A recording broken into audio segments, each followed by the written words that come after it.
what to do when right goes wrong.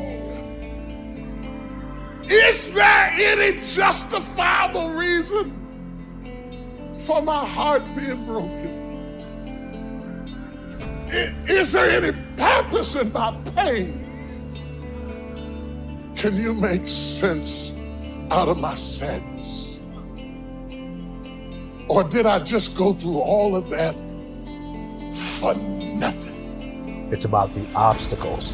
It's about the challenges. It's about the pain that you endure along the way.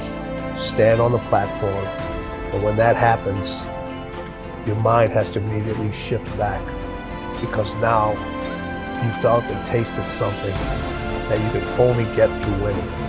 Are you willing to do it again? If you're willing to suffer, and I mean suffer, your brain and your body, once connected together, can do anything. You have to do the process. The process is non-negotiable. It's just, you have to do it. It's about the grind.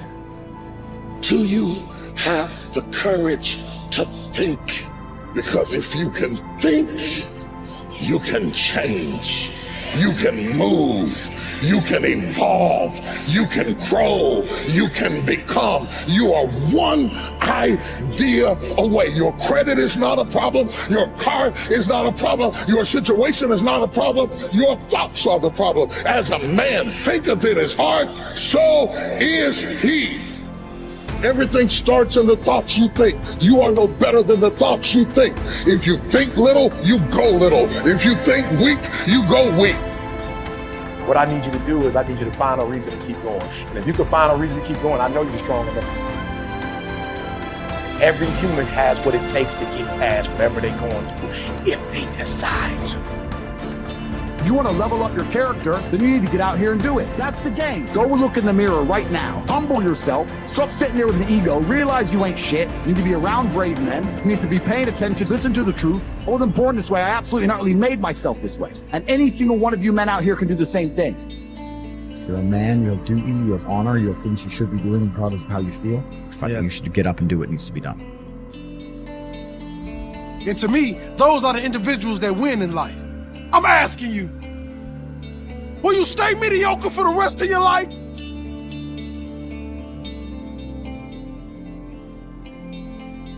Success happens to you not because you desire it, because you earn it. Everybody desires it.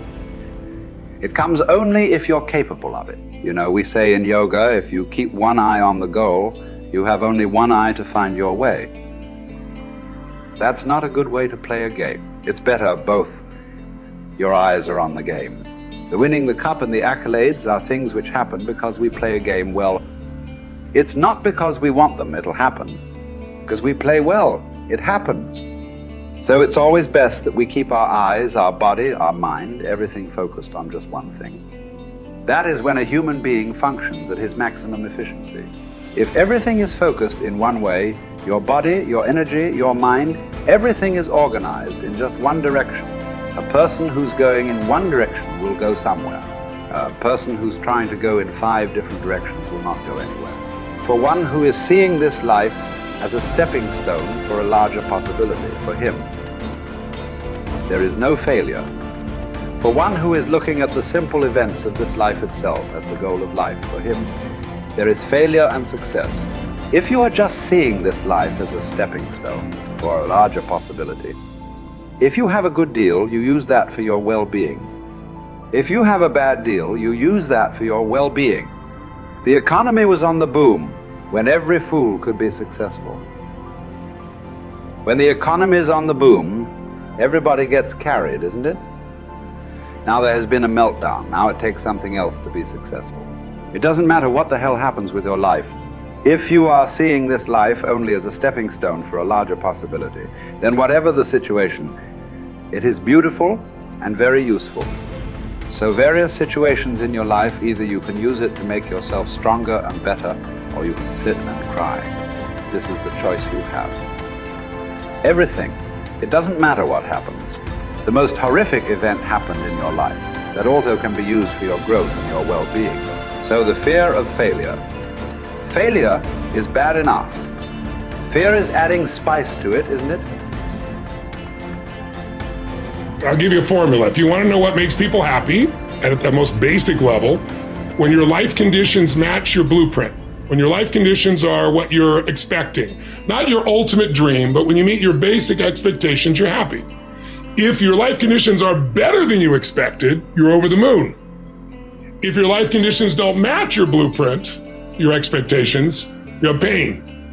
If your life conditions don't match your blueprint and you believe I'm unable to change it, it's something wrong with me, or it's a permanent problem, or it's pervasive, or it's personal, you get into learned helplessness, then you're going to suffer. And so nothing is permanent, not even the body is permanent. Certainly no problem is permanent. Your soul might be the only thing that might be permanent, right? So it's really helping people to understand that when the life conditions change, your blueprint has to change with it. Either if you're not happy, you either have to change your life or change your blueprint, your expectations. Usually it requires a combination of those two. So often what you say people is slighting is their life conditions changed, and then what they were doing wasn't enough to make them feel the way they wanted to feel, and so then they adapted to an old style of coping. They went back to smoking or drinking or eating or yelling at people or whatever the pattern may be. But that's because they didn't continue to grow. And so that's why it's not a static thing with me. I teach people not just, okay, you're going to make these changes in your values. It's like, you got to look as your life conditions change. You're going to make that happen. As you hit different stages of life, you're going to have to make those decisions. And everybody wants their life to be better, but no one wants to change, right? So we have to keep changing as the life conditions change. We got to update our blueprint, our values, our beliefs, our rules about how to play the game. And we have to update our behaviors to adapt to where the environment is. If you don't do that, you're in trouble. There are many people during COVID who it was the most horrific experience. There are many people that learned to use COVID, not like COVID used them. They grew their businesses, they expanded their mind, they shifted their emotions. They did things they never would have done. Other people gained 20 pounds, right? So it's all a matter of, do you adapt to the life conditions? And do you learn how to learn? Because this isn't a one-time thing. Oh, I did this thing. I went and worked out for a weekend. Now I'm pumped. Well, great. How long is that going to last? You're going to have to continue to use that and have a daily practice. Otherwise, you, of course, go back. And that's the biggest missing thing. I teach people daily practices that can take what they've learned and make it ongoing in their life, as opposed to, wow, I had this great weekend. The big question is, are we letting ourselves become what we wish to become? In this most important subject of association, here are some actions you may want to take. First, disassociation. You may, after a study of those 3 questions, who am I around, what are they doing to me, and is that okay, you may come to the serious conclusion that there are some people you just have to break away from. I'm not saying that it's an easy step to take, and it's not to be taken lightly. However, I am saying it may be an essential task. You may just have to make that hard choice not to let certain negative influences affect you anymore. Remember, it could be a choice that saves the quality of your life. The second action you may want to take is limited association. It could well be that you are spending too much time in a certain area of your life with a certain group of people. It's easy to put time and effort in the wrong place. The guy spends 3 hours at the ball game and 30 minutes listening to the sermon. See, that's called out of balance. 30 minutes for spirituality, 3 hours for entertainment. That doesn't weigh well 5 years from now, 10 years from now, when you take a look at the sum total of your values in your life. Here's one of the easy ways to end up with a mediocre average life: spending major time on minor things. Sophisticated people learn to weigh everything before they spend time or money. You've got to weigh before you pay. Whether you're going to spend heavy time or light time, you've just got to weigh. Otherwise, if you're not careful, you can get trapped into spending heavyweight time with lightweight people. Now, it's okay to have casual friends as long as you give them casual time, not serious time. Spend major time with major influence and minor time with minor influence. It's so easy to do just the opposite, but don't let it be said that you fell into that trap. So maybe all you need to do to change some of the influences in your life is not to eliminate them, but merely limit them.